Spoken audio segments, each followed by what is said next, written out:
Hi, my name is Scott Baumgartner. This is Scott's Rio Lanes. I have owned the establishment for 8 years. It has been a bowling alley since 1947. We run leagues during the winter. We run leagues 6 nights out of the week. It's actually kind of a nice little family type bowling alley. I had been living upstairs, renting. There's an upstairs apartment. I had been renting that for a couple years ahead of time. The previous owner, she had been trying to get out of it. She had been looking to sell it for a couple years. And I figured I was at an age where I needed to do something with my money to invest it. So I thought, hey, let's buy the bowling alley. I thought it was an idea of buying a house that could pay for itself as a business. That was my thought behind it because I was living upstairs.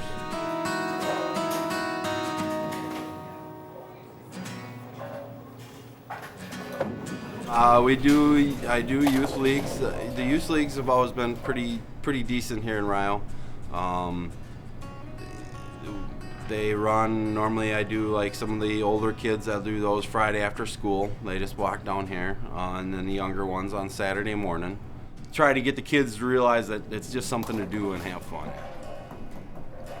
It's been kind of a challenge, it always is. Any youth sport coach will tell you the same thing, that it takes a lot of patience to coach kids sports. Well, my name is Charles James, and I bowl here because I live right next door. It's close and it's handy. And I've been bowling here since 1958, maybe 57. That's when I started bowling here. I was actually the first person to ever bowl a 700 in this bowling alley. And I carried the highest average in the Columbus Rio Association for 11 years. Of course, it wasn't very much then. It was only like 191 or 2. And nowadays, that's no good. Well, bowling in this community has always been great. When I started bowling here, we had 3 men's leagues, double ship all 3 nights. Everybody knows everybody, and you get along good. And we used to have 3 beer frames every game when we were young and foolish.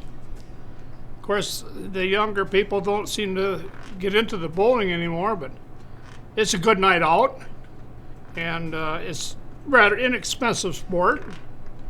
And Scott is really good at taking care of the lanes and everything here now, so it's been a very pleasant bowling here. And I just like it.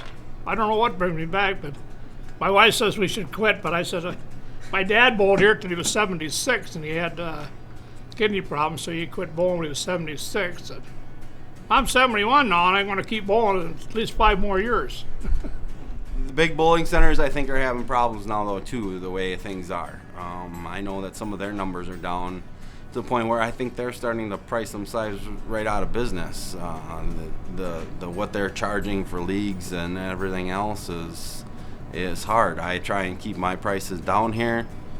It makes my profit margin a little low, but, you know, to keep the people coming back and having fun, that's what I'm looking for more. I don't want a couple's night out to cost them $100. Nobody can afford to do that hardly anymore. They just like the idea of that little bowling alley. Everybody knows everybody. Nobody's that competitive. Like I said, it's for fun. It's not millions of dollars in prize money.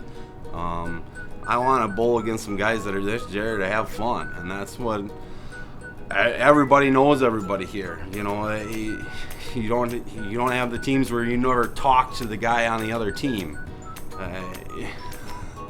I'd rather know everybody I'm bowling against than not know half the guys on the league.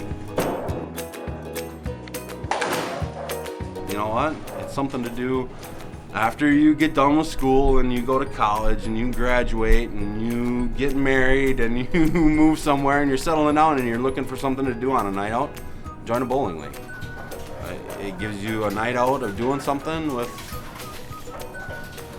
and it can be fun. That's about it to that. It's always something that they can go enjoy doing. You don't have to be great at it to go do it. Anybody can bowl.